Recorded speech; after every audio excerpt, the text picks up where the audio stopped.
তাঁতের খটখট ঝুমঝুম শব্দ জানান দিচ্ছে সামনে ঈদ আসছে।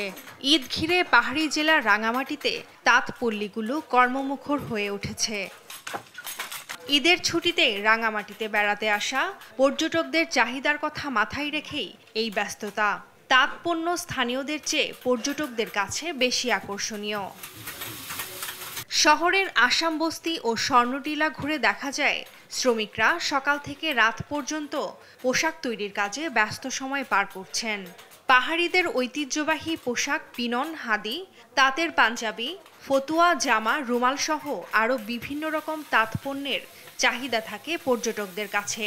100% কটনের তৈরি এসব কাপড় পরিধান যেমন আরামদায়ক, তেমনি এর দাম অন্যান্য তাঁত পণ্যের তুলনায় অনেক বেশি। ঈদ উপলক্ষে আমরা ওই পাঞ্জাবি, ফতুয়া, থ্রি ঈদের ইয়াতে ব্যস্ততা বাড়ছে আর কি।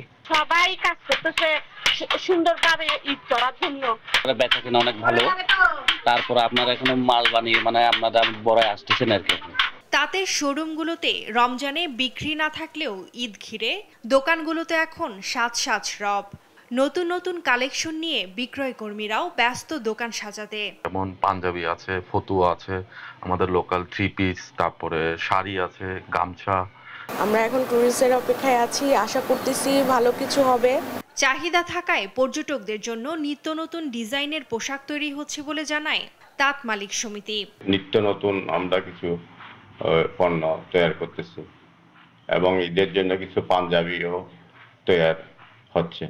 আসন্ন ঈদের ছুটিতে রাঙামাটিতে অর্ধ কোটি টাকার তাঁত পণ্য বিক্রির আশা করছেন ব্যবসায়ীরা। নিউজ ডেস্ক, দেশ টিভি।